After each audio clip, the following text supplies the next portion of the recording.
시청자 여러분 안녕하십니까. 신통방통 윤태현입니다. 아침 신문 함께 살펴보겠습니다. 조선일보 보시죠. 터보 펌프. 자, 북한의 미사일이 그때 한번 떨어졌었죠. 그 인양한 발사체 내부에서 발견된 터보 펌프를 확보했습니다. 아마 북한의 ICBM에 비밀이 담긴 것으로 보여집니다. 미사일 기술 수준을 파악할 수 있는 열쇠가 될 것으로 판단이 되고 지금 바로 저 모습입니다. 북한 ICBM 비밀이 담긴 터보 펌프를 확보했고 지금 현재 그 펌프를 발견한 채로 들여다보고 있다라는 내용이 나왔습니다. 과연 어떤 정도의 수준인지 어떤 내용이 담겨 있는지 한번 기다려보도록 하겠습니다. 두 번째 신문 만나보시죠. 자, 계속해서 조선일보 유엔으로. 자, 어떤 내용일까요?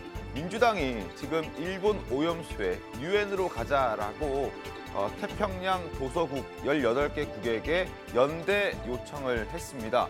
유엔 총회 안건 촉구 결의안 추진하고 있다고 하는데 정치권에서는 외교 현장에 혼선을 부추겼다. 여권에서는 국제적인 망신이다. 이런 얘기까지 나오고 있습니다. 한번 지켜보도록 하겠습니다. 세 번째 신문 바로 만나보고 있습니다. 동아일보. 자, 한 달째 미제출. 어떤 내용인지 보시죠. 김남국 의원 윤리특위에 지금 코인 거래 내역을 제출해달라는 요청을 받고도 한 달째 미제출하고 있습니다. 그리고 앞으로도 제출할 가능성은 희박해 보입니다. 자문위 징계 결론 못 냈죠. 다음 달 3일에 한 번 더 회의를 한다고 하는데 그때도 지금과 크게 상황이 달라질 것 같지는 않습니다. 자, 일부에서는 시간을 끌어서 징계를 미루기 위한 그런 꼼수 아니냐라는 지적까지 나오고 있습니다. 자, 김남국 의원의 상황도 한번 지켜보겠습니다. 자, 신문 3개 살펴봤습니다. 본격적으로 신통방통 시작하겠습니다.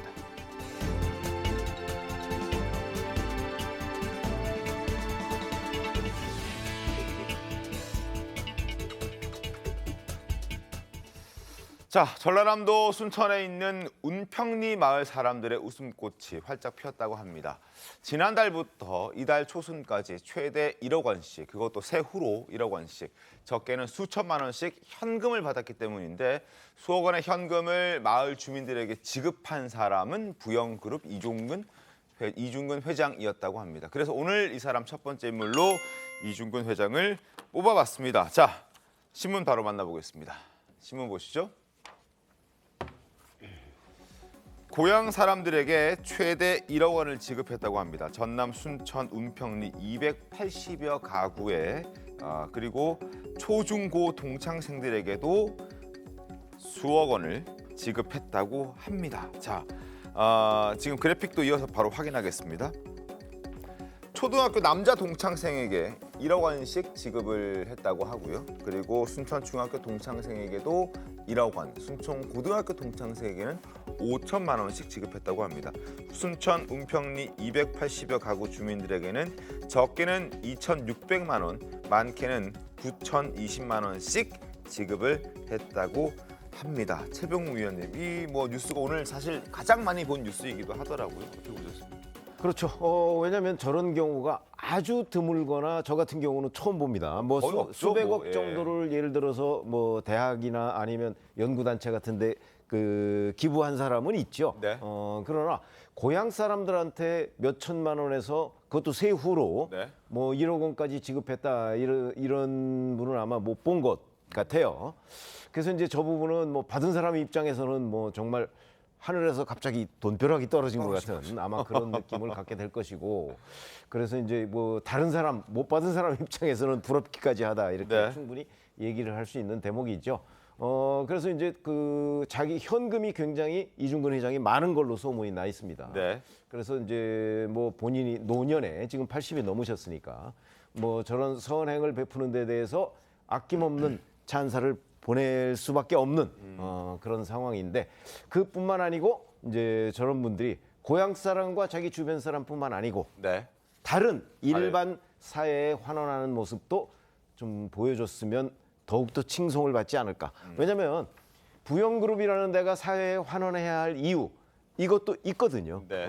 부영그룹의 성장 과정을 보면 그런 여러 가지의 그 문제점들이 있기 때문에 사회 환원도 함께 이루어졌으면 좋겠다 하는 생각을 하게 됩니다.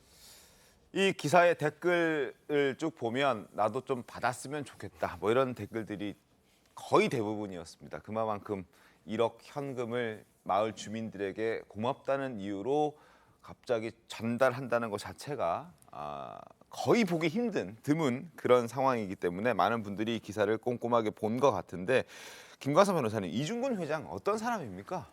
자수성가형 기업가로 알려져 있죠. 그래서 이제 순천에 있는 은평리 죽동마을에서 태어났다고 합니다. 근데 굉장히 가난한 농가에서 태어났다고 그래요. 네. 그래서 거기에서 이제 초등학교, 중학교를 졸업했는데 고등학교를 가지 못했어요. 가정 형편 때문에. 그래서 결국은 서울로 상경을 해가지고 야간 고등학교를 다녔다고 합니다. 이제 그래서 본인이 굉장히 어려운 사람의 어떤 심정 이런 것들을 많이 알고 좀 약간 의미가 좀 있는 것 같아요. 그러니까 자기가 떠나온 고향 아닙니까? 근데 그 고향이 사실은 지금 농촌이 굉장히 어렵고 그다음에 사실 남아있는 사람이 많지 않아요. 그래서 남아있는 사람에게 이런 현금을 지급한다는 거 그건 이제 쉽지 않다고 보고 네. 처음에 저는 뭐 이 내용을 듣고 이거 뭐 좀 더 뭐 현금으로 지불한 것보다도 좀 더 뭐 더 좋은 데 쓰는 게 좋지 않겠냐 생각을 했는데 네. 이분이 보니까 이번만 기부한 게 아니고요. 네. 쭉 많은 기부 활동을 해오셨고 또 보니까 그 초등학교까지 설립을 했더라고요, 순천에. 그래서 이것은 어떻게 보면 본인의 기부 활동 중에서 아주 가장 적은 부분이고요. 네. 한 1,400억 정도 기부를 했다고 하고 네. 또 회사까지 합치면 뭐 1조가 넘는 그러한 뭐 물품 포함해서 기부를 했다고 합니다. 그래서 아무튼 뭐 이번에 어떤 뭐 선행에 대해서는 뭐 누구나 박수를 칠 수밖에 없고 또 앞으로도 아마 뭐 계속 이러한 선행이 이어질 가능성이 좀 크다 이렇게 봅니다. 알겠습니다. 자, 두 번째 인물 만나보도록 하겠습니다. 두 번째 인물 누굴까요? 한번 펼쳐보겠습니다. 전현희 전 국민권익위원장입니다. 자, 3년의 임기를 꽉꽉 채웠죠. 어떤 소감 밝혔는지 임기 마지막 소감 한번 들어보도록 하겠습니다. 중간에 포기하고 싶다 그런 생각도 많이 했고요. 중요한 것은 꺾이지 않는 마음이다. 그래서 중꺾마라는 그런 마음으로 지금 이 순간까지 왔다 생각합니다. 제가 태어난 곳이 바다 근처입니다. 바다에 딸려서 후쿠시마 핵 오염수 방류에 대해서는 어떤 형태든지 단호히 반대한다라는 말씀을 드리고요.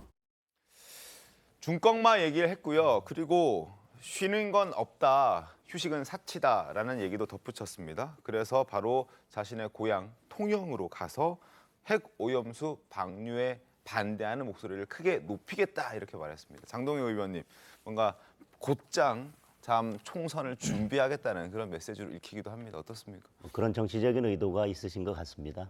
그리고 사실 권익위원장으로서 근무하면서 가장 많은 논란을 남겼던 분이기도 하고 네. 그 핵심에는 사실 정치적 중립성이 가장 문제가 됐었습니다. 그런데 퇴임하는 이 순간에도 정부에서 공식적으로 사용하지 않는 핵 오염수라는 표현을 쓰신 것만 봐도 아직까지 정치적 중립성을 지키지 못하고 있다. 그리고 그런 정치적 중립성에서 벗어나는 저런 발언들은 말씀하신 것처럼 출마를 염두에 두고 말씀하신 것이라고 보여집니다. 알겠습니다. 김승환 의원께서는 어떻게 네네. 보셨습니까?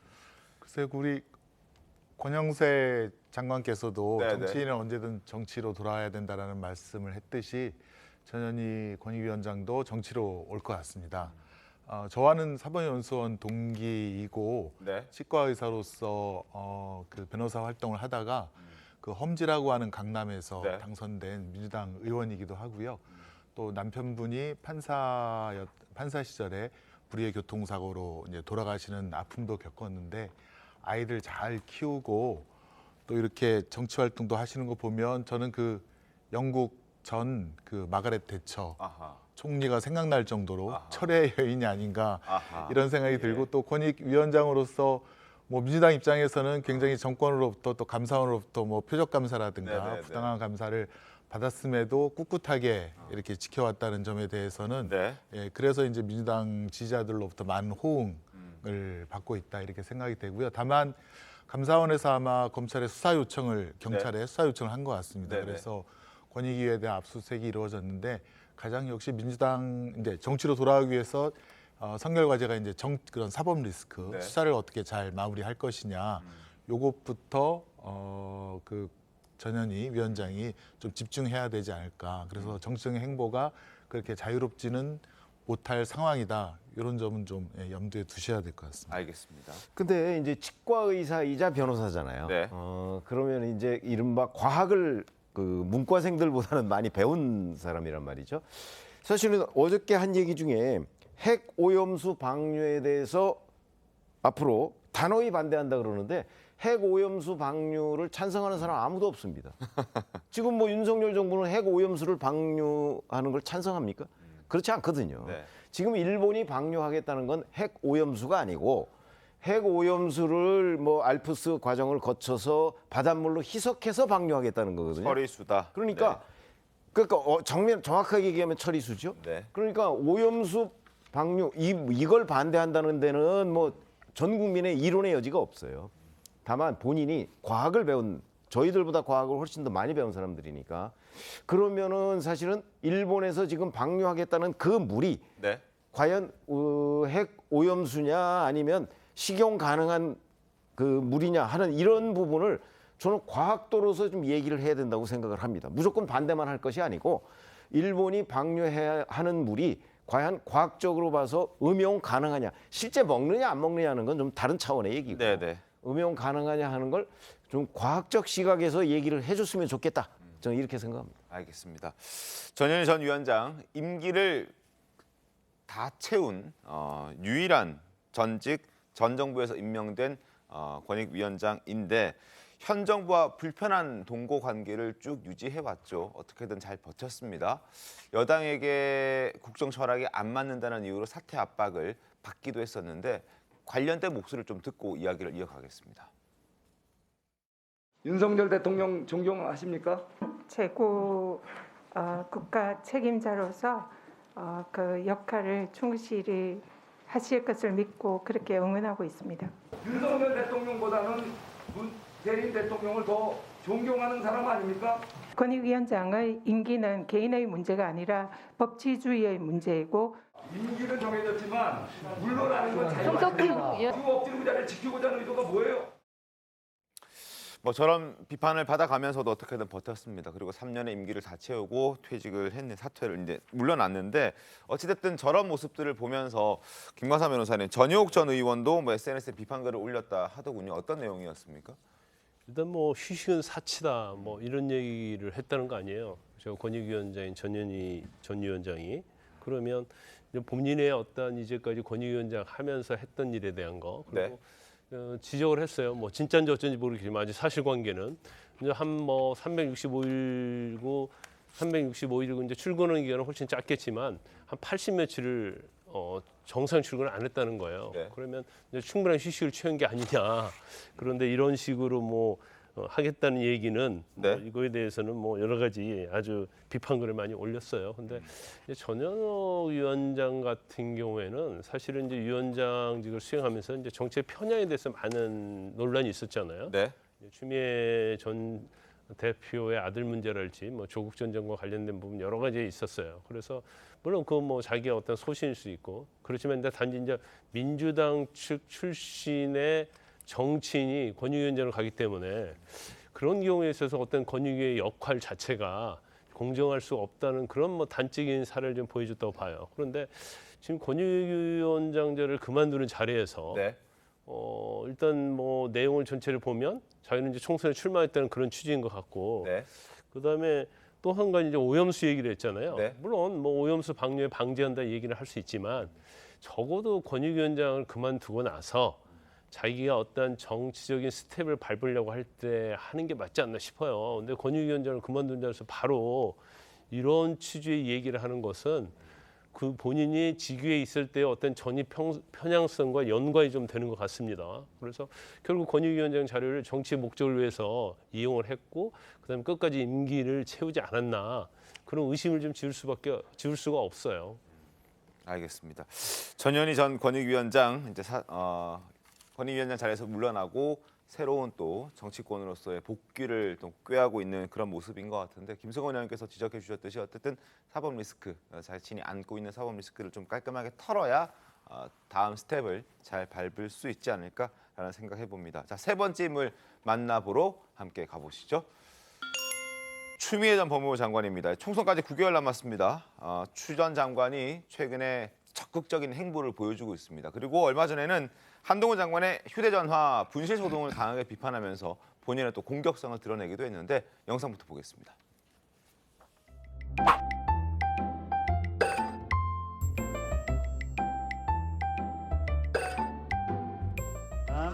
내 폰 찍고 있나? 장관님 독사진 하나만 찍어도 될까요? 잠깐만.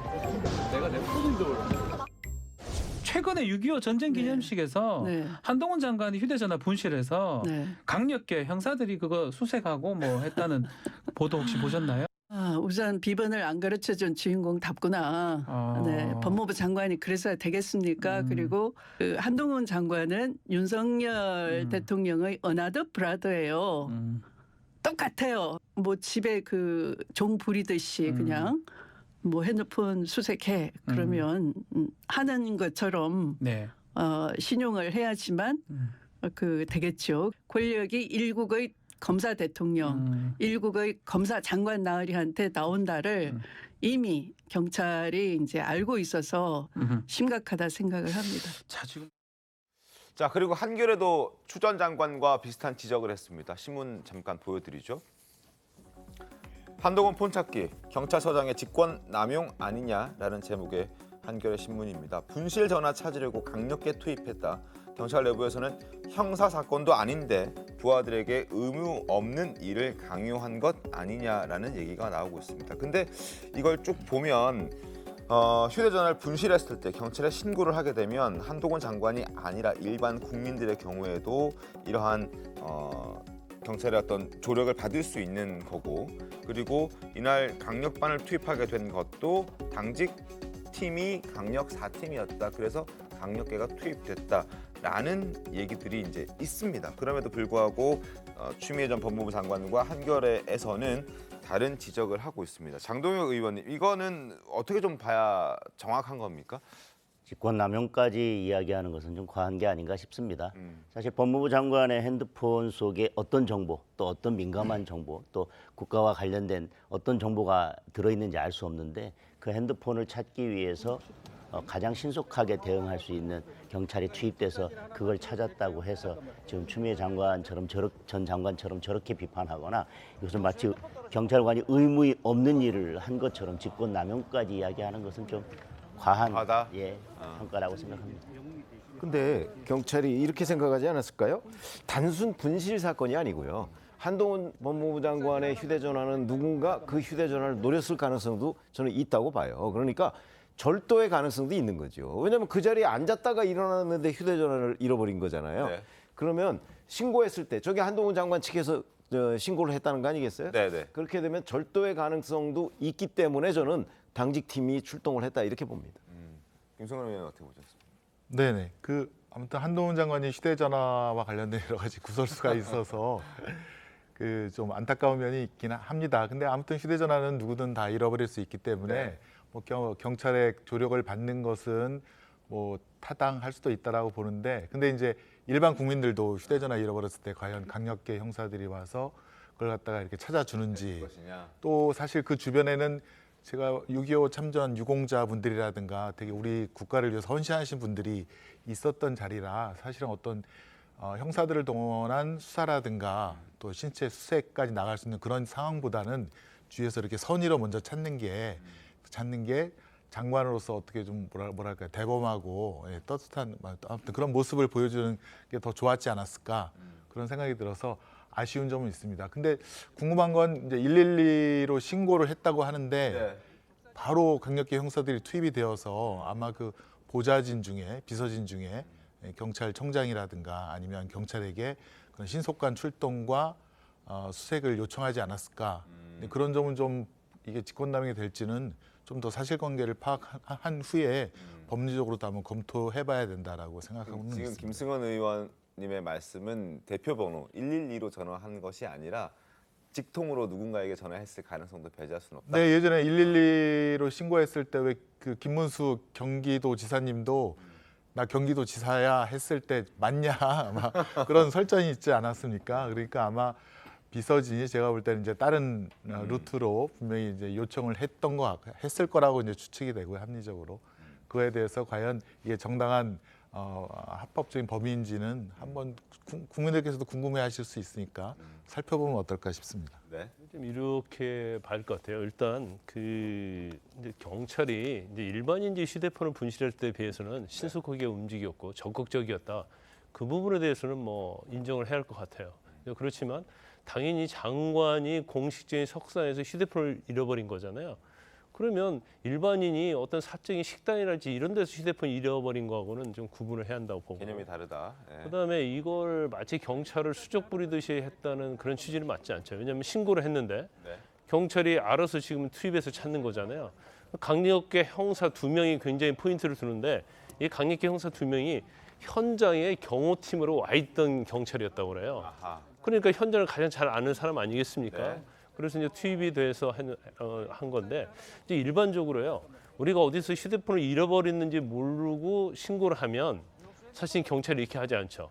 근데 내가 공공장소에서 특히 어느 장소에서 휴대폰을 잃어버렸다는 장소를 특정해 주면요. 네. 경찰이 바로 옵니다. 신고를 하면. 그래서 CCTV를 바로 확인하죠. 그리고 누가 가져갔는지를 확인하면 점이탈은 횡령죄가 되는 거고 네. 아니 몰래 갔으면 절도가 되는 거예요.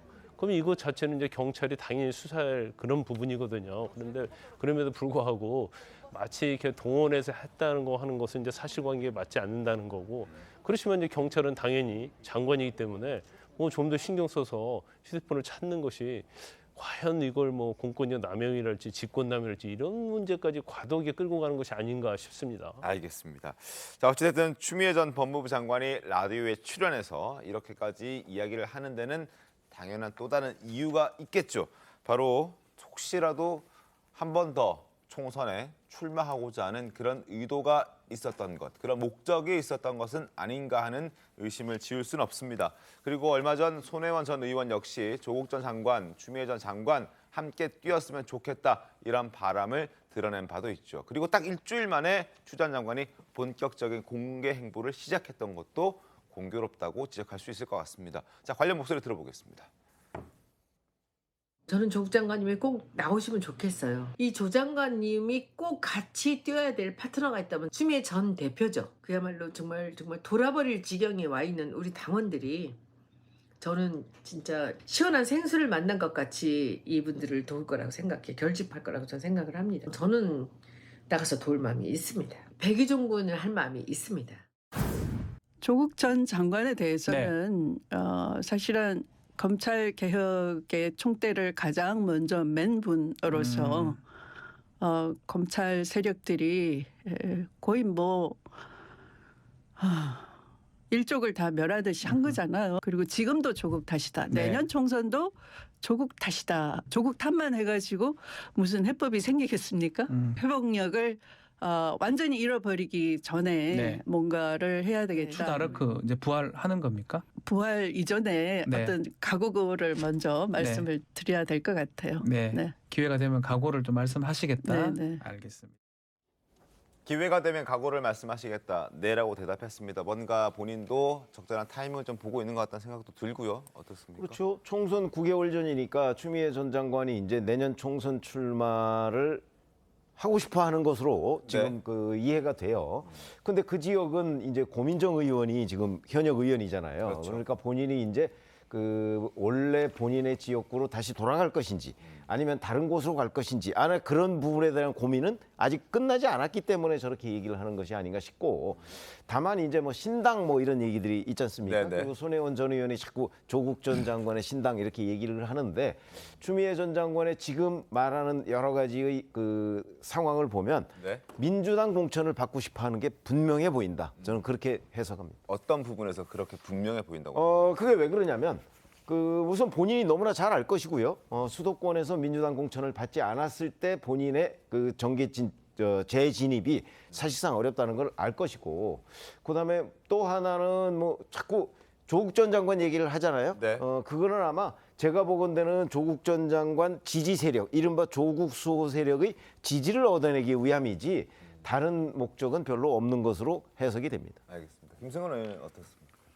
네, 아직 그 선거제도가 국회에서 확정이 안 됐습니다. 지금 그 중대 선거구제를 포함한 폭넓은 논의가 지금 이루어지고 있는데요. 추미애 전 장관께서는 분명히 출마를 하실 것 같고 만약에 중대 선거구제가 이제 서울이 그 대상 지역 중에 하나인데요.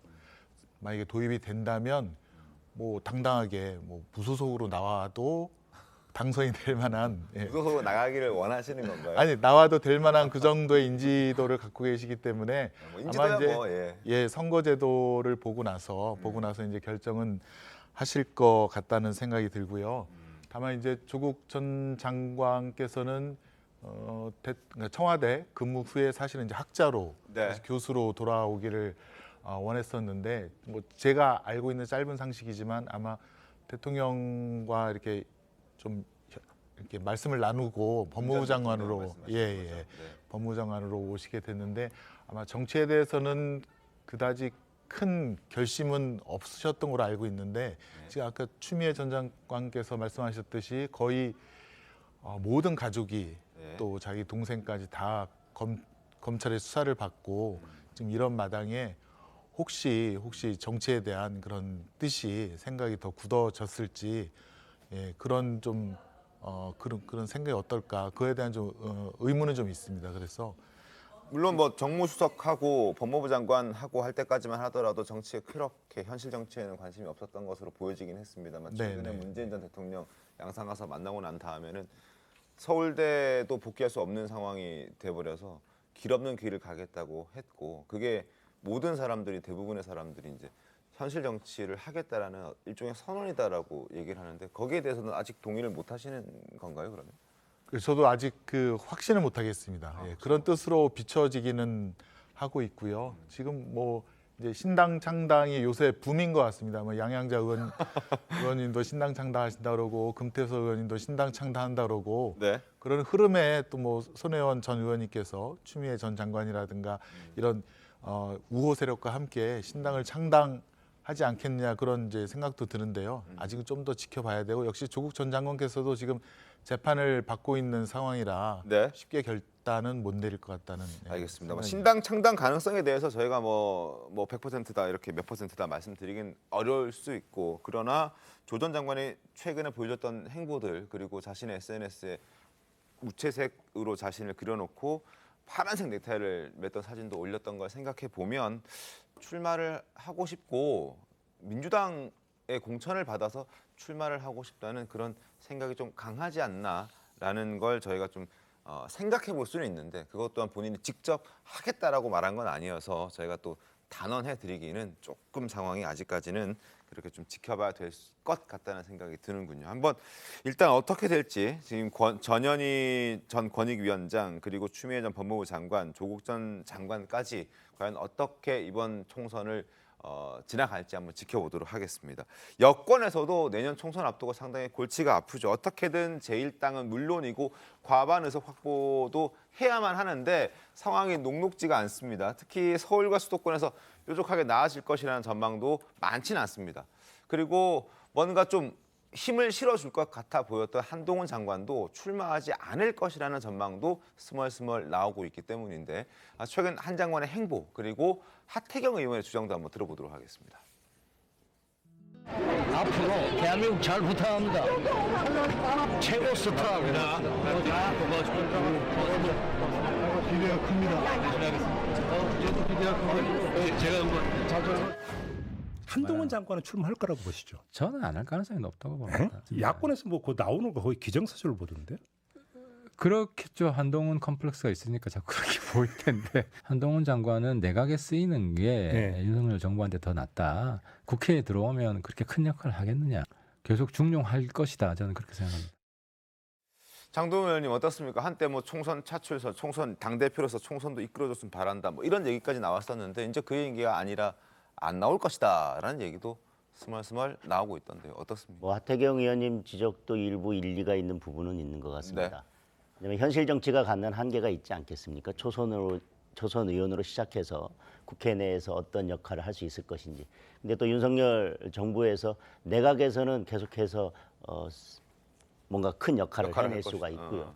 또 윤석열 대통령의 성향 자체가 잘하는 장관에 대해서 계속해서 중용하는 그런 스타일이기 때문에 여전히 내각에서 할 역할이 많다면 내년 총선에는 출마 안 할 수도 있다는 하태경 의원의 지적에 또 일부 공감이 가는 부분도 있습니다. 다만 저희 지금 내년 지금 수도권 뭐 네. 이쪽 이야기를 하고 있는데 네. 수도권에서 뭔가 바람을 일으키고 뭐 네. 공천에서 뭔가 좀 혁신적인 모습을 보여주기 위해서는 또 총선에서 역할이 필요할 수도 있을 것 같습니다.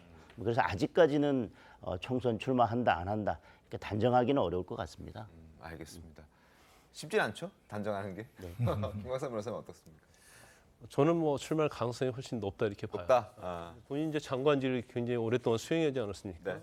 그런데 사실 이제 장관으로서 더 이상 할 일이 별로 없을 것 같아요. 그러면 사실 이제 본인이 만약에 내각에 다시 있게 된다고 한다면 뭐 총리 정도 해야 하는데 다음 총선을 놔두고 과연 총리 역할이 어떤 역할을 할 수 있을까 이제 그런 생각이 들어요. 그러면 총리 기용을 한다면 이제 다음을 바라보는 거 아니에요?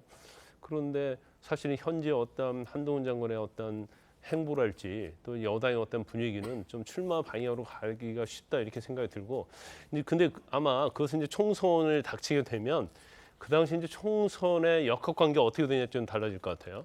만약 총선이 이게 어렵다랄지 아니면 여러 가지 이제 변수가 있으면 본인의 어떤 의사와 상관없이 이제 차출될 수도 있고 특히 다음 총선은 이제 윤석열 대통령이 사실은 정말 자기의 어떤 공약이랄지 어떤 정책을 수행하는 데 있어서 과반 이상 얻지 않으면 굉장히 어려운 거 아니겠습니까? 네. 그러면 이제 여당 입장에서 어떤 한동훈의 차출이 전쟁 총선에 어떤 영향을 얼마 정도 미칠 수 있느냐 이제 그거에 판단을 해보고 뭐 긍정적인 효과가 있다고 한다면 제가 볼 때는 뭐 거의 요청 형식으로 해서 출마하는 방향으로 갈 가능성이 크지 않을까 그렇게 봅니다. 네. 그러니까 지금 말씀하셨듯이 바로 긍정적 영향이 있느냐 없느냐는 건 누가 판단하겠어요. 본인이 판단 못 하거든요. 결국은 윤석열 대통령이 판단하게 될 것이고. 네. 근데 한동훈 법무장관의 그 이 국민의힘 지지층 가운데 팬덤이 있어요. 네. 근데 제가 여러 차례 말씀드렸지만 팬덤은 안티 팬덤을 만들게 돼 있어요. 반드시.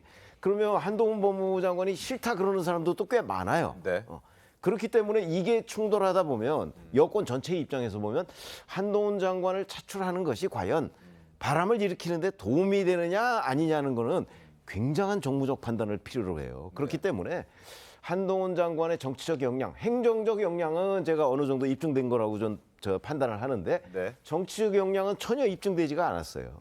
그건 아마 그 대목에 윤석열 대통령의 고민이 있고 결국은 한동훈 장관의 정치권 진입 여부는 윤 대통령이 결정할 거다 이렇게 생각을 합니다. 민주당에서도 한 장관이 출마했을 경우를 대비해서 만반의 준비를 하고 계시겠죠.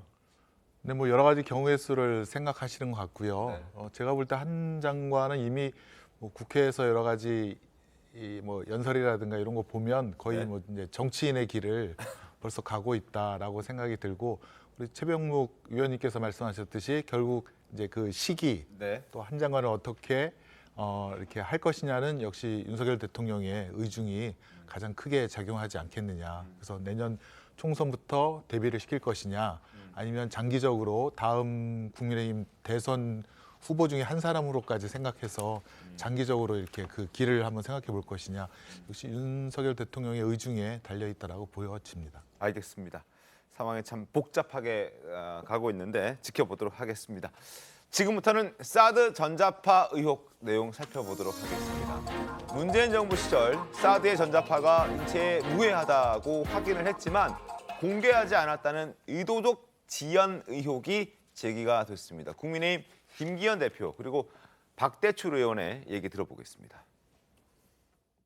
이 간단한 결과를 내는 데까지 무려 6년의 긴 세월을 보내야만 했습니다. 문재인 정권은 신용만 했을 뿐이고 실제로는 사실상 진행을 하지 않고 저지하고 있었던 것으로 보여집니다.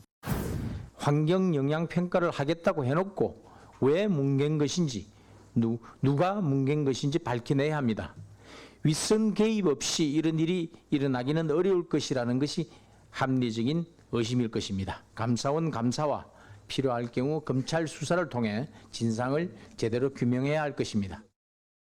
어제 동아일보 보도도 소개를 해드렸고요. 오늘 조선일보에도 관련 내용이 있었습니다. 그런 걸 보면 실제로 이게 의혹 수준이 아니라 실제 확인을 했는데 그걸 정말 감췄다라고 볼 수도 있을 것 같은데요. 그럴 경우 지금 박대출 의원이 얘기했던 것처럼 장동영 의원님 검찰 수사를 해야 한다라고 국민의힘에서는 얘기를 하고 있거든요. 그럼 결국 문재인 전 대통령을 겨냥하겠다는 겁니까? 어떻습니까?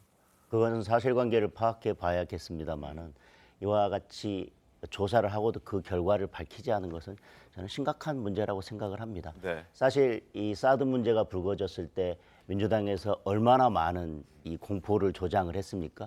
근데 그것이 정말 문제가 있는지 위해한지 네. 뭐 이거에 대해서 정부로서는 정확하게 밝히고 그 결과를 국민들한테 알려서 네. 그 의혹을 해소하고 그 불안을 해소해야 되는데 의도적으로 환경영향평가를 지연시켰다든지 아니면 네. 의도적으로 이미 조사를 해놓고 그 결과가 안전하다는 결과가 여러 차례 나왔음에도 불구하고 그 결과를 알리지 않은 것은 국민들을 계속 그 불안 속에 살게 만든 것이지 않습니까? 의도적으로 정치적인 의도를 가지고 본인들이 공격했던 그 내용이 사실이 아니라는 것이 밝혀졌을 때 안게 되는 정치적 부담 때문에 국민들에게 그 피해와 그런 공포를 계속해서 조장하고 그것을 떠안겼다, 떠넘겼다라고 하는 것은 저는 심각한 문제라고 생각하고 만약에 거기에 의도적인 고의가 개입되어 있다면 감사원 감사든 수사든 필요하다고 생각합니다. 알겠습니다. 자, 과거 2017년이었습니다. 송영무 당시 국방부 장관도 사드 전자파와 관련해서 언급한 적이 있는데요. 그때 모습 잠깐 보고 이야기를 이어가겠습니다. 관계자 말에 따르면은 소규모 영향 평가에서 아예 검측이 안 될 정도로다가 전자파가 없다는 것이 판명이 됐거든요. 대단히 정확한 지적이신데 참 옳은 말씀이라고 생각합니다. 그 영향은 방금 말씀하신 대로 사드 레이더 전자파에 대해서는 큰 영향이 없을 것으로 판단을 하고 있습니다. 이 전자파가 지금 검출 안 된 것도 대통령께 보고 드렸습니까? 그 사안은 그 자리에서는 보고를 안 드렸지만 당연히 보고를 드려야죠. 이렇게 중요한 사실에 대해서 조속. 예, 알겠습니다. 보고를 안 드렸다라고 당시에 얘기를 했습니다. 뭐 추후에 보고가 됐는지 아닌지는 뭐 확인을 좀 해봐야 되겠습니다만 어찌됐든 국방부에서 당시 송영무 국방장관도 사드 전자파가 크게 인체에 유해하지 않다, 그러니까 무해하다, 의미 있는 수치가 나오지 않았다라는 걸 당시에도 알고 있었다는 것은 분명히 인정을 한 부분인 것 같습니다. 아니 그 당연한 거 아니겠어요? 왜냐하면 사드 전자파 문제가 논란이 된 건 결국 이게 미사일 기지예요. 네. 그렇죠? 미사일 기지가 뭐 우리나라 지금 성주에만 처음 생기는 게 아니잖아요. 전 세계적으로 미사일 기지가 얼마나 많이 운영이 되고 있습니까? 네. 그런 데가 다 이 그 레이더 때문에 뭐 전자파 때문에 문제가 생긴다 그러면 그거 다 폐쇄해야죠. 그렇지 않습니까? 그건 뭐 과학적으로 다 아는 거고 송영무 전 장관도 다 알고 있는 것이고 그리고 송영무 전 장관이 국회에서 얘기한 걸 보면 네. 그 자리에선 보고 안 했다고 돼 있어요. 그러니까 별도의 보고 자리가 당연히 있었겠죠. 왜 그때 사드 전자파 문제가 얼마나 많은 논란이 돼 있습니까? 그 당시에 민주당 의원들 뭐 이렇게 그 무슨 탈 같은 거 쓰고 뭐 괴담송 하지 않았습니까? 네. 그럴 정도로 문제가 많이 됐었는데 그 중요한 걸 국방부 장관이 대통령한테 보고 안 했을 리가 저는 없다고 보고 그러니까 보고는 반드시 했을 것이고요. 네. 그 했을 때 문재인 전 대통령이 과연 어떤 반응을 보였는지는 현재 뭐 드러나 있지 않지만 여튼 저 당시부터 국방부나 또는 전문가들 환경부를 포함해서 네. 전문가들은 이게 무해하다는 거 다 알고 있었다. 그런데 그거를 국민들한테 알리지 않았다. 저는 그렇게 판단하고 있습니다. 네네. 그 뭐 당시 상황은 윤건영 당시 이제 국정상황실장이 가장 잘 알고 있으리라 생각돼서 윤 의원 말을 빌리자면 이 사드 배치는 박근혜 정부에서 이제 결정이 된 건데 네. 문재인 정부는 그 정상적인 운영을 위해서 일단 노력을 했다. 그리고 네. 사드가 실제로 그 정상적으로 잘 운영이 되었다는 것을 얘기를 했고요. 네. 두 번째는 이 환경영향 평가에 대해서는 약식 네. 평가는 이루어졌고 또 법령에 의한 정식 평가가 있는데 네. 그 평가를 하기 위해서 뭐 주민 대표라든가 또 전문가 대표라든가 이렇게 협의체를 구성을 해야 되는데 주민들의 반대로 협의체가 구성이 안 되어서 그 과정이 어려웠다. 예, 법령에서 정한 정식적인 평가가 좀 늦춰졌다. 뭐 그런 또 얘기를 하고 있고요. 그다음에 세 번째는 사실은 이제 그 사드 그 레이더가 사실 그 뭐 반경 400m 이내 1km 이내 위험하다고 하는 것은 뭐 그건 공식적으로 다 이제 나온 건데 그럼 멀리 이제 김천이라든가 구미라든가 상당히 떨어져 있는 곳에 주민의 건강에 영향을 미치느냐 뭐 그 제가 이렇게 보니까 코흐트 기법이라 그래갖고 10년 이상 한 10년에 걸쳐서 계속 주민의 건강을 체크해 봐야지만 주민의 건강에 어떤 영향이 있는지를 알 수가 있다고 합니다. 아직까지는 알 수가 없는 상황. 예, 그래서 예컨대 뭐 발전소 옆에 주민들이 호흡기, 화력 발전소 옆에 주민들에게 호흡기 관련된 질병이 뭐 다른 지역보다 높아진다라든가, 혹은 뭐 염색을 하는 공장 옆에 주민들의 암 발생률이 장기적으로 보면 높아진다라든가, 그러니까 과학적으로 똑부러지게 인과관계를 딱 측정할 수는 없지만 장기간에 걸쳐서 보면 그런 통계에서 과학적인 인과관계를 추측할 수 있는 결과들이 나오기 때문에 이 사드 이 레이더로 인한 주민들의 피해 지금 6년 정도 됐다고 했는데요. 사실 네. 국민의 건강을 최우선시한다면 계속해서 지켜보고 아무튼 국민의 안전이 최우선이지 않겠습니까? 근데 처음부터 살펴봐야 된다라고 생각합니다. 더불어민주당에서 우리 김성호 의원님과 같은 저런 상식적인 문제 제기를 했었더라면 이것이 이렇게까지 논란이 되지는 않았을 것입니다. 아까 뭐 머리에 쓰고 네. 뭐 이렇게 장난하듯이 이게 노래까지 불러가면서 아니면 몸이 튀겨진다, 뭐 몸이 찢어질 것 같다 이렇게까지 이야기를 했었는데 그거에 대해서 이재명 대표가 남긴 말은 딱 하나 아닙니까? 안전하다니 다행이다. 이제 그렇게 치부하고 넘어갈 문제인지 지금 뭐 다른 오염수 문제도 마찬가지입니다만은 결국은 국민들한테 그런 불안을 조장하고 국민들의 피해는 엄청나게 크고 고스란히 국민들에게 피해가 가고 또 그것을 해결하기 위해서 정부가 들여야 되는 노력과 비용도 막대한데 나중에 아무 문제가 없다고 했을 때 책임지는 모습은 전혀 없고 문제 제기할 때는 너무너무나 무책임하게 문제를 제기하고 상식적으로 보더라도 과학적인 근거가 아니라 상식적으로 보더라도 도저히 받아들일 수 없는 정도 수준의 문제 제기를 하면서 지금까지 해왔었기 때문에 저는 이 부분에 대해서는 저는 그냥 단순히 늦어진 게 아니라 저는 의도가 있는지 여부에 대해서는 반드시 밝혀봐야 된다고 생각합니다. 말씀은 예, 장동영 의원님 말씀도 충분히 저도 공감하고요. 다만 이제 저희가 예컨대 비행장, 군 비행장 같은 경우에도 소음으로 인한 피해를 사실은 저희가 광범위하게 측정을 해서 그 소음으로 인해서 인체에 어떤 피해가 가는지를 그 등급에 따라서 저희가 보상금도 드리고 그러지 않습니까? 사실은 사드도 이것이 국민 건강에 어떤 피해가 되는지를 사실은 장기적으로 또 그 거리마다 측정을 해서 그분들에게 피해가 간다면 이것도 사실 국가가 보상해 줘야 될 부분도 있기 때문에 이것이 뭐 안전하니까 괜찮다 문제가 아니라 장기적으로 주민들에게 또 인근 주민 또 중간에 떨어져 있는 주민 건강에 어떤 피해가 가는지를 장기적으로 검토해서 피해가 가면 사실은 국가가 또 보상을 해줘야 되는 부분이 있습니다. 이런 노력은 멈춰서는 안 된다고 봅니다. 알겠습니다. 뭐 그런 노력 당연히 멈춰서는 안 되겠죠. 자, 그리고 사드와 관련된 이런 괴담이 지금 후쿠시마 오염수와 관련해서도 널리 퍼지고 있는 그런 상황입니다.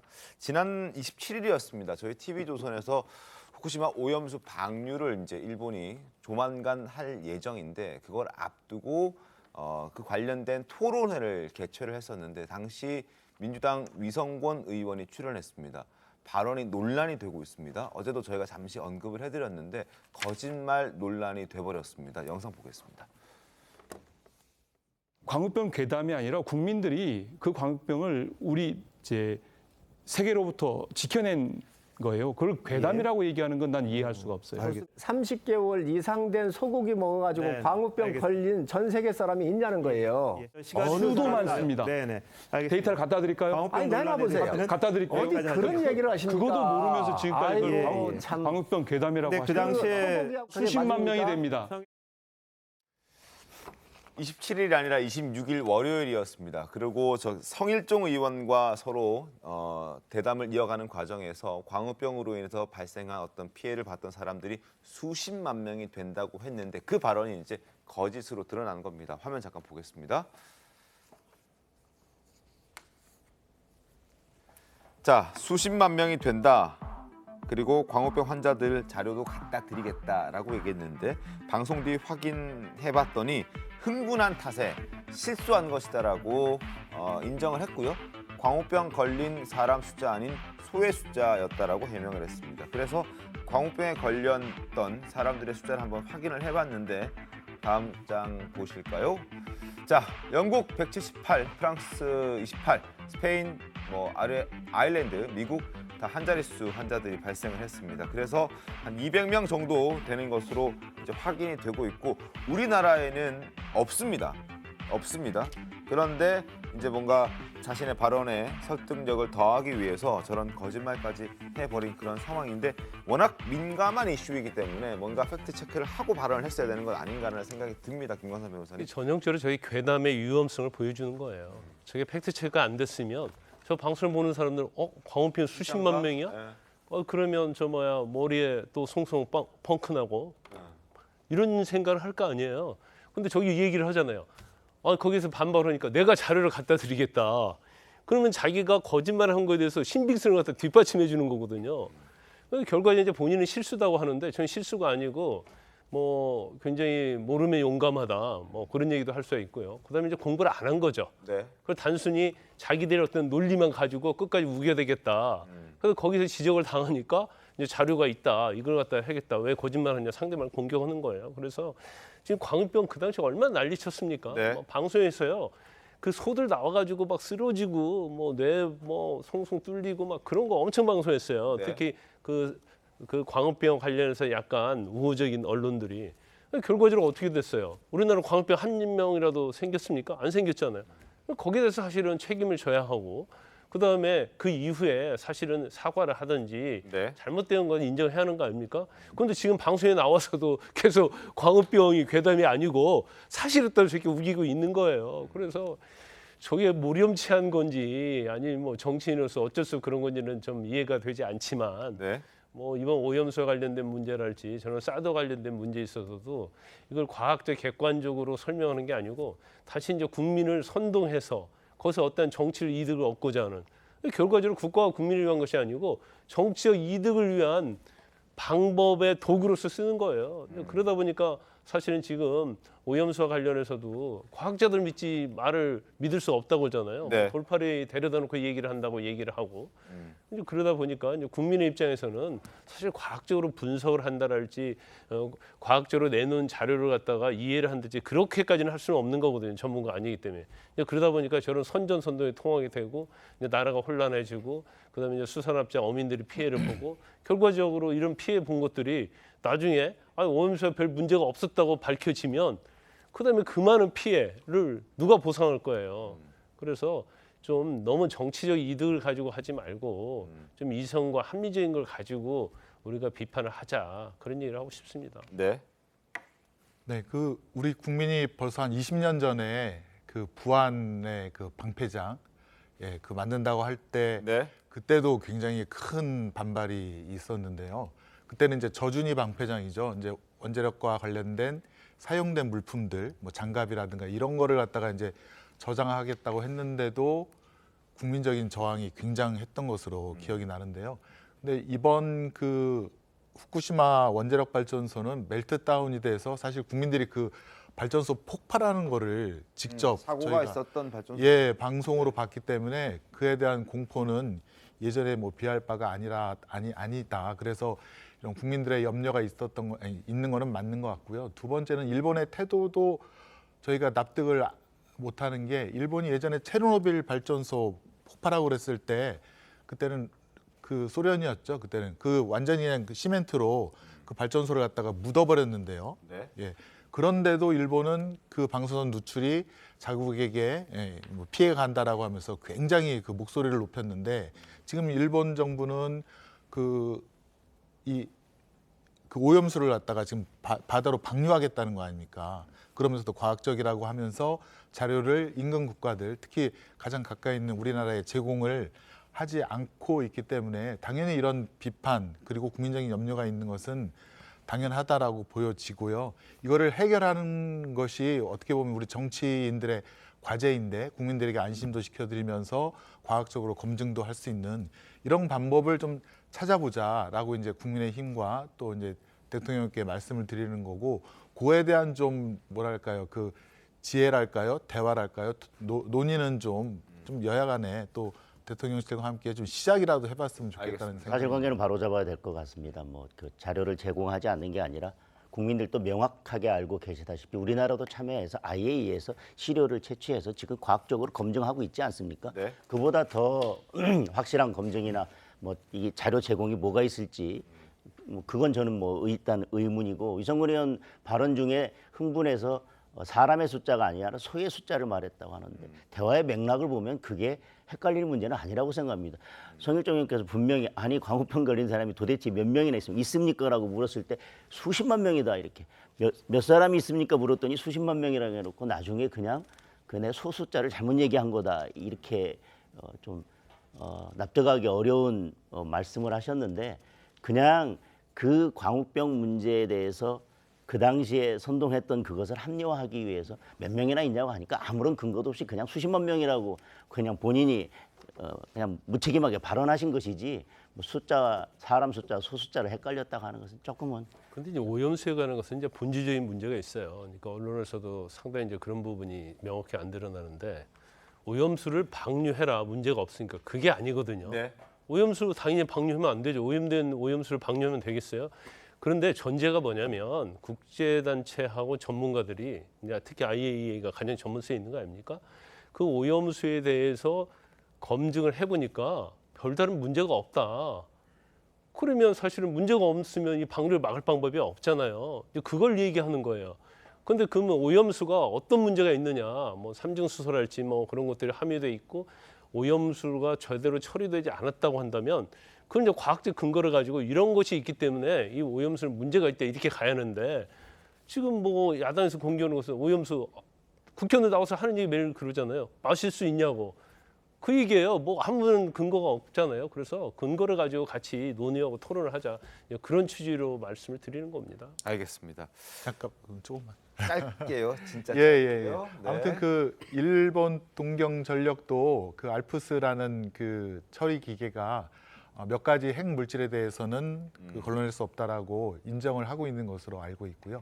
그다음에 이제 저희가 받은 데이터들 시료 채취가 우리나라 전문가들에서 이루어진 게 아니라 일본에서 이루어져서 일본이 준 자료이기 때문에 그래서 공동으로 검증하거나 공동으로 채취하자 그것이 훨씬 더 과학적이고 신뢰를 줄 수 있다. 이 말씀 드리고 싶습니다. 알겠습니다. 어쨌든 뭐 조만간 IAEA 결과 나올 테고요. 그리고 우리 시찰단의 어떤 결과도 IAEA 발표 이후에 뭐 입장을 내리라 생각이 됩니다. 그리고 7월 4일 날 나온다고 하죠. 네, 7월 4일 날 이제 나올 텐데 그때 그 결과를 좀 받아들고 저희가 한 번 더 얘기를 해볼 텐데 어찌됐든 일본은 최선을 다해 처리를 해서 방류를 하겠다. 그리고 그 물은 이제 다들 많이 들으셔서 알겠지만 우리나라로 바로 오는 게 아니라 이렇게 미국과 이렇게 쭉 몇 년을 거쳐서 그리고 4, 5년 뒤에 거의 희석된 상태로 들어온다고 합니다.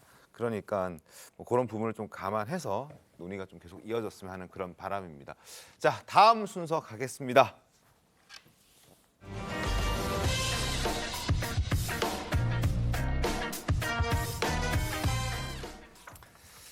자, 최근 지하철에서 지하철 4호선 열차에서 몸싸움을 벌인 남성들의 영상이 많은 사람들이 보고 있는 영상입니다.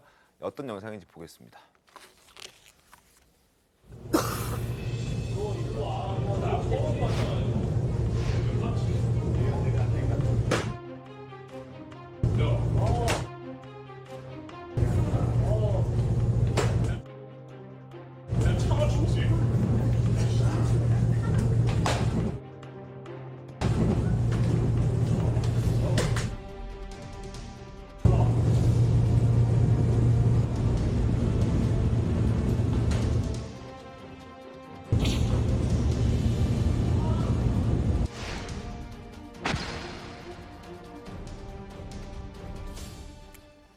자, 지금 보여드린 영상만 보면 발차기를 한 사람이 일방적으로 가격한 것으로 밖에 볼 수가 없는데 그 사이에 어떤 일이 있었다고 하더라고요. 어떤 일이 있었습니까? 그러니까 현장에서 저 장면을 목격했다고 하는 사람, 물론 그것도 뭐 정확하지 않습니다. 본인 주장이니까.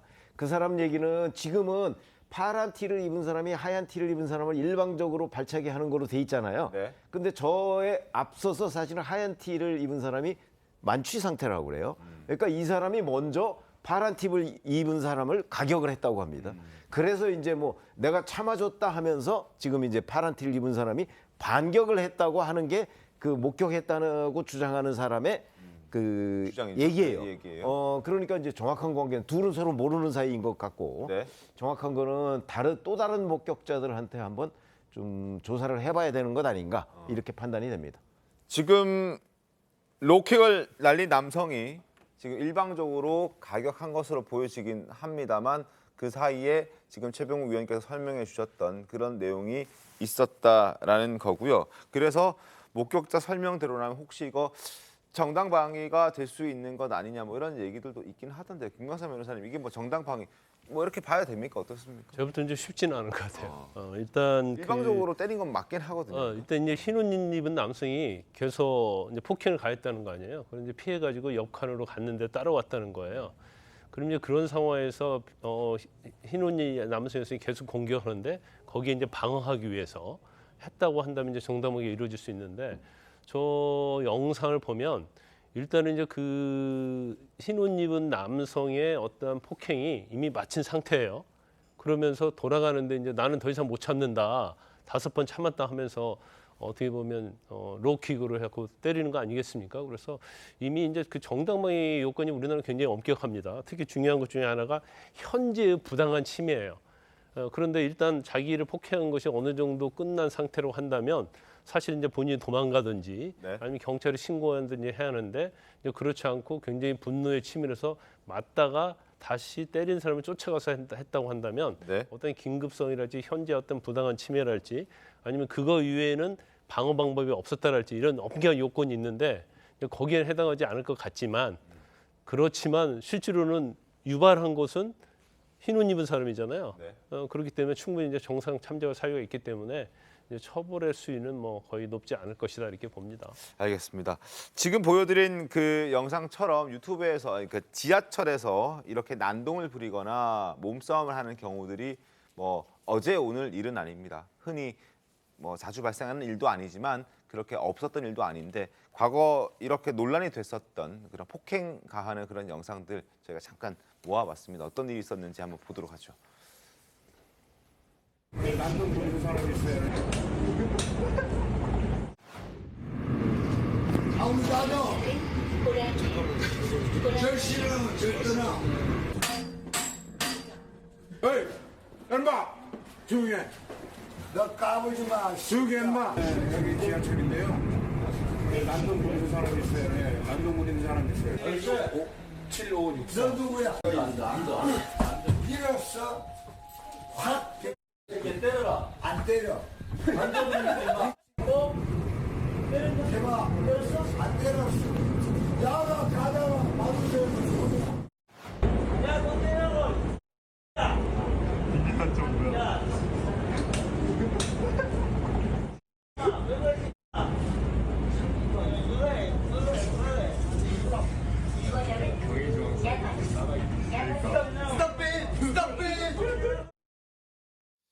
자, 흔히 지하철 타면 이제 취객들이 있고 주로 취객들에서 이제 저런 일들이 벌어지는 상황들이 있는데 하여튼 좀 없었으면 하는 바람이고 저런 영상도 이제 많이들 좀 안 봤으면 하는 바람입니다. 자, 다음 소식 가겠습니다. 대표적인 서민 음식 중에 하나죠. 바로 라면 관련 소식인데요. 영상부터 보겠습니다. 혼분식 장려 정책의 바람을 타고 인기를 얻은 것이 바로 라면이었습니다. 당시 김치찌개 백반이 30원, 라면 한 개 값은 10원.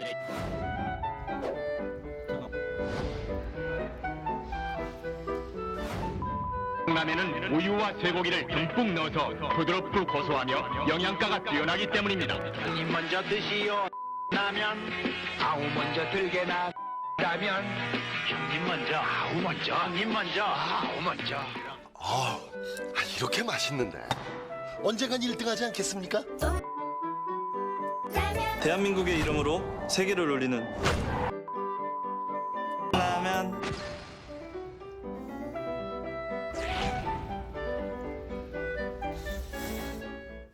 자, 소고기 듬뿍 들어간 영양 만점의 라면이었던 시절부터 지금 최근에 광고까지 쭉 한번 라면의 변천사를 쭉 봤는데요. 그런데 13년 만에 라면 가격을 내리겠다라고 라면 업체들이 이제 발표를 했습니다. 그런데 그 과정에서 정부가 좀 지나치게 개입한 것 아니냐, 아니다 적절한 개입이었다라는 의견들이 좀 엇갈리고 있거든요. 장동희 의원님 어떻게 보셨습니까? 뭐 국민 음식입니다, 라면이. 그런데 뭐 저희 기름값에서도 보지만 원자재가 상승하면 올렸다가 사실 내려가면 같이 내려가야 되는데 잘안 내려가는 내려가죠? 건 잘 안 내려갑니다. 그런데 지금 라면값은 계속 올라가기만 했고 사실 원자재 가격이 하락했는데도 불구하고 가격이 경직성이 있어서 내려가는 건 안 내려가고 올라갈 때 원자재 가격이 올라갈 때만 라면 가격이 계속 슬그머니 올리고 그랬던 즉 가격이 연동이 안 되는 한마디로 말하면 어쩌면 시장이 잘 작동이 안 하는 거죠. 원자재 가격에 따라서 그 제조품의 가격도 이제 그렇죠. 같이 움직여야 되는데 그렇게 움직이지 않고 경직성을 갖는 부분에 대해서 정부가 지적한 것이라고 보는 게 맞을 것 같습니다. 김승원 의원님께서는 어떻게 보십니까? 네, 뭐 장 의원님께서 적절하게 지적했듯이 그 가격의 하방 경직성, 이것이 이제 작동하지 않을 때 정부가 어떤 공고를 주는 것도 필요하다 이렇게 여겨지고요. 다만 이제 부총리께서 지금 이제 우리 국민은 고금리, 고물가, 고환율로 고통받고 있는데 그 고물가 부분에 이제 좀 말씀을 주신 거고, 근데 이제 인하폭이 50원이라고 하니까 네. 한 달에 매일 먹어도 1,500원 꼴이라 사실은 서민들에게 얼마나 다가갈까 그런 걱정이 앞서서 차라리 그 지금 이제 뭐 에너지 그 취약 계층에 네. 지금 이제 그 냉방 걱정부터 하고 있고요. 그다음에 또 이 경제 회복을 위한 여러 가지 국가의 재정 역할이 필요한데 그런 거에 있어서 좀 더 적극적으로 개입을 하셔서 국가가 할 수 있는 일은 다 해야 되지 않을까. 지금이 그 타이밍이 아닐까 싶습니다. 그래서 그 알겠습니다. 부분도 부총리가 좀 더 국민에게 뭐 안심을 시켜드리고 희망을 주는 그런 좀 일을 해 주셨으면 좋겠습니다. 알겠습니다. 뭐 정부의 압박이든 뭐 무엇이든 간에 어찌됐든 소비자 입장에서는 가격이 떨어지면 반가운 소식일 겁니다. 다른 품목들의 가격도 좀 내려갔으면 하는 그런 바람도 좀 담아보도록 하겠습니다. 자, 다음 소식 가겠습니다. 자, 내일 구속영장 실질심사를 앞두고 있는 박영수 전 특검 얘기를 할 텐데요. 신문 함께 보겠습니다. 대장동 자물쇠 김만배가 그렇게 입을 열지 않더니 박영수 혐의 부분에서는 그냥 술술술술 입을 열고 있다고 합니다. 내일 박 전 특검 영장 실질심사 받는데 뭐 어떻게 결론 날지는 지켜봐야 되겠습니다만 어찌됐든 김만배 씨가 박영수 혐의에 대해서는 술술 얘기를 하고 있다는 부분입니다. 아마 여러 가지 이유들이 있고 그 배경이 있을 것 같은데 과거 철저하게 혐의를 부인해왔던 그리고 목소리를 닫아왔던 김만배 씨의 모습을 보고 이 얘기를 이어가도록 하겠습니다. 천화동인 1호 실소유주 누굽니까? 그거는 바로 접니다. 지금 제기되고 있는 여러 의혹들은 수익금 배분 등을 둘러싼 갈등 과정에서 특정인이 의도적으로 녹음하고 편집한 녹취록 때문입니다. 그분이 누구예요? 천화동인 1호는 의심할 여지 없이 그 화천대유 소속이고 화천대유는 제 개인 법인입니다. 소란을 일으켜서 여러모로 송구스럽다는 말씀드리겠습니다. 그리고 법률적 판단을 떠나서 죄송하다는 말씀도 드리겠습니다. 그리고 향후 재판에 성실히 임하겠습니다. 자, 왜 그동안 저런 식으로 입을 닫아왔던 김만배 씨인데 박영수 전 특검에게 씌워져 있는 혐의에 대해서는 술술술 검찰에 진술을 했을까요? 자, 최병우 의원께서는 어떻게 좀 보십니까? 언론사 법조팀장이었잖아요. 네. 그것도 아주 장수 법조팀장이었습니다. 네. 그러면은 대략 얼치기 법조인 정도는 돼요.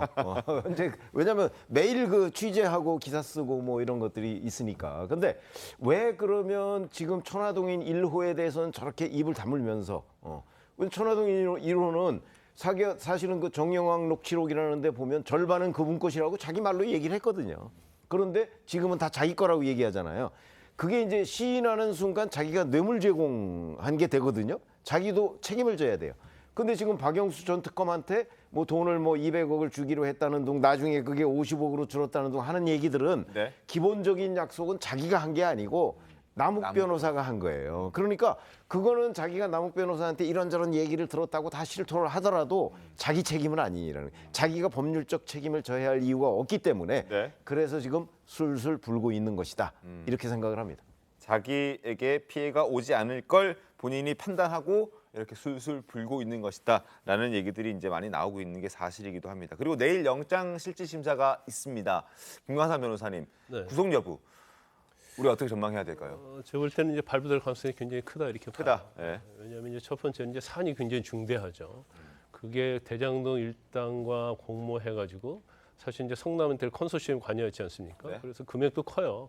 그러니까 금융계 임직원으로서 200억 약정하지 않습니까? 또 그다음에 50억이 축소됐어요. 그다음에 8억 정도 돈을 받았거든요. 그러면 이제 사안이 굉장히 중대하기 때문에 네. 그다음에 뭐 증거가 있느냐, 증거인멸 우리가 있느냐 이 부분을 봐야 할 텐데 증거 있는 부분은 이제 김만배 씨가 다 진술했다는 거 아닙니까?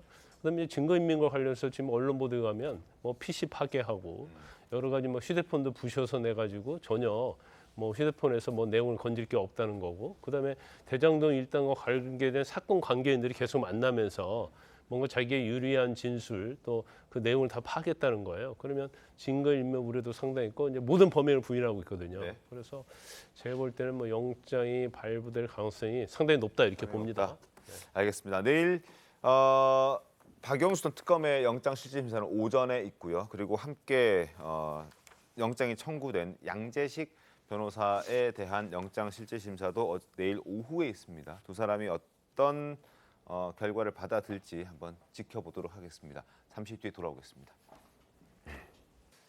오늘 준비한 신통방통 여기까지입니다. 내일 더 신통하게 돌아오겠습니다. 고맙습니다.